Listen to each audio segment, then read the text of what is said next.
All right, let's dive right into this. Welcome to today's explainer. Today we're looking at something that honestly feels completely mundane on the surface, but, well, it holds a deeply unsettling underbelly. I'm talking about the overnight shift. We are going to analyze 4 documented encounters sourced straight from the people who actually lived them. And just to be clear, these aren't some spooky urban legends. These are real, documented experiences that totally expose the unique and, frankly, very isolating vulnerabilities of working the graveyard shift. So, what exactly happens when the quietest shift of the day becomes a literal fight for survival? We're actually going to skip our standard agenda for this explainer, mostly because I want you to feel that same sense of the unknown that these overnight workers felt. When you are literally the only person awake for miles around, you got to ask yourself, who exactly is walking through those front doors? I mean, think about it. You take a night shift because the expectation is that it's going to be quiet, predictable, maybe even a little boring, right? You expect to just check some cameras, do some mindless paperwork, maybe scroll on your phone for a bit. But as we'll see, the reality these 4 individuals faced was just vastly different. The utter isolation of these jobs essentially turned them into sitting targets for obsession, trespassing, and, honestly, pure terror. Okay, let's get into case study 1, the phantom guest. So picture this. It's a super quiet 40-room hotel on a weeknight. The worker is just sitting there behind a glass window in this tiny office. But you know, that absolute calm, it can devolve into something deeply sinister without you even realizing it's happening. Looking at the timeline, at exactly 11 p.m., a man in his mid-40s checks in, swipes a card, gets the key for room 214. Totally normal. But by midnight, he's back downstairs, just sitting in the dark lobby, staring completely blankly at an off TV screen. By 1 a.m., the worker is getting a little suspicious, checks the computer, and, get this, realizes there is 0 charge on the card. And room 214's key entry log? Completely blank. The guy never even went to his room. For the next 2.5 hours, this imposter silently wanders the hotel, just lurking in the dark ends of hallways, hiding out in stairwells, staring at the clerk from the shadows. It wasn't until 3:30 a.m. that the tension finally broke and they called the police. And while waiting for the cops to show up, the sheer creepiness of the situation just goes off the charts. The clerk checks the security cameras and catches this chilling sight. The man was standing outside a guest's room, literally just standing there, unmoving, for 3 solid minutes. When the police finally arrive at 4:10 a.m., they discover the man wasn't a guest at all. He'd used a stolen credit card to fake a check-in just to get access to the locked building. He spent hours pacing the floors, studying the guests, watching the clerk, and honestly, to this very day, nobody knows what his actual plan was. Moving on to case study 2, the gas station stalker. This one takes place at a tiny rural gas station, right off a lonely county road. Meredith, who's a 24-year-old worker, took the job specifically for the peace and quiet. But out there in the fog and the dark, the threat she faced wasn't just some random trespasser.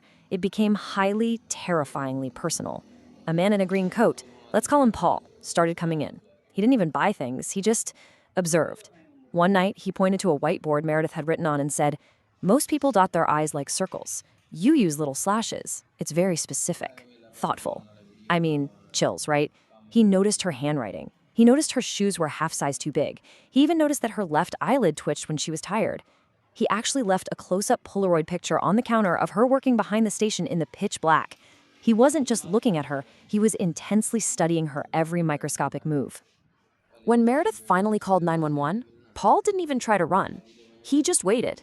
And inside his car, police found what is basically a literal manifesto of obsession.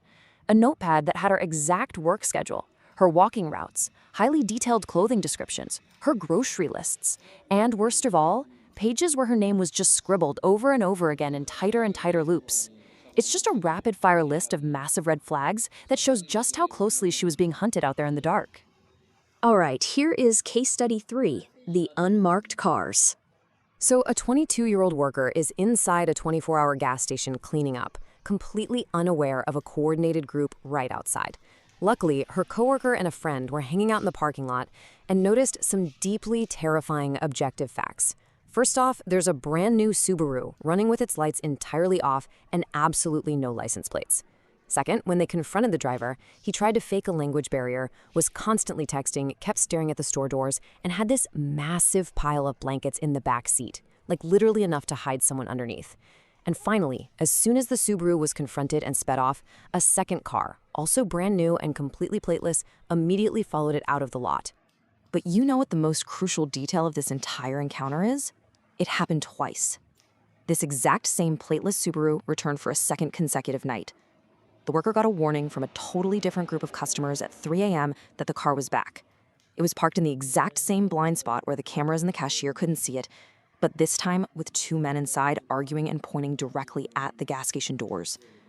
Honestly, if those completely random customers hadn't been there to spook them off on both nights, this story would likely have a very different, very tragic ending. Let's turn to case study 4, the bell ringer. This one is incredibly claustrophobic. Our subject here is Daniel, a 29-year-old worker at a rural, family-owned motel with only 2 floors. Now, the front doors are locked, but Daniel is about to learn that a locked door doesn't necessarily mean you're alone. Check this timeline out. At 2 a.m., the front desk bell rings. Daniel walks out from the back office, but the lobby is totally empty. 10 minutes later, at 2:10 a.m., a second ring. He checks outside, but the parking lot is an absolute ghost town. By 2:25 a.m., a third ring happens. At this point, Daniel is so frustrated, he assumes it's just a prankster. So he makes a fateful decision. He turns off the bright lights, sits down in the dim front lobby right behind the desk, and just waits in the silence to catch whoever is doing it. He sits there for 20 agonizing minutes, just listening to the clock ticking and the building creaking. And then, at 2:45 a.m., a hand appears. On the security monitors, this utterly terrifying sequence unfolds. Right in front of Daniel's face, a pale hand reaches up from the tiny cramped space underneath the exact desk he's sitting at, and it presses the bell. Daniel obviously bolts in a total panic, knocking his chair over and locks himself in the back office. And on the cameras, he watches in horror as a tall man in a hoodie literally crawls out on his hands and knees from the hiding spot under the desk. The guy had been crouched mere inches away from Daniel's legs the entire time. The man then just calmly paces the lobby, casually flipping through brochures, and even tests the handle of the door Daniel is hiding behind with the slow, terrifying rattle. Daniel desperately calls 911. But when the police cars finally pull up with their lights flashing, the intruder bolts. The police clear the entire building, but the man is just gone. The only piece of evidence left behind is this, a large rock near the front door. The intruder had actually used it to prop the door open just enough to slip inside hours earlier, just waiting silently in the dark. Which brings us to the lingering paranoia. Because as we've seen, surviving the night shift isn't just about making it to morning. It's about the psychological aftermath. The trauma of these shifts takes many different forms, leaving equal, irreversible impacts across the board. You can see it broken down here. Meredith ended up relocating towns entirely and still gets panicked when headlights stay behind her car too long. Daniel is forever traumatized by the sound of a simple front desk bell. Our 22-year-old gas station worker lives with this constant paranoia of unmarked cars lurking in blind spots. And the hotel clerk? Well, he'll forever feel that phantom sensation of being monitored by complete strangers in the dark. We've looked at the timelines, the police reports, the incredibly creepy security footage. The overnight shift promises quiet, for sure, but it so often delivers something deeply sinister. So, I want to leave you with this final thought. Next time you find yourself entirely alone in the quiet of the night, whether you're at work, walking to your car in an empty parking lot, or just standing in a vacant hallway, ask yourself, who else is watching? Thanks so much for joining me for this explainer. Stay safe out there, and I'll see you next time.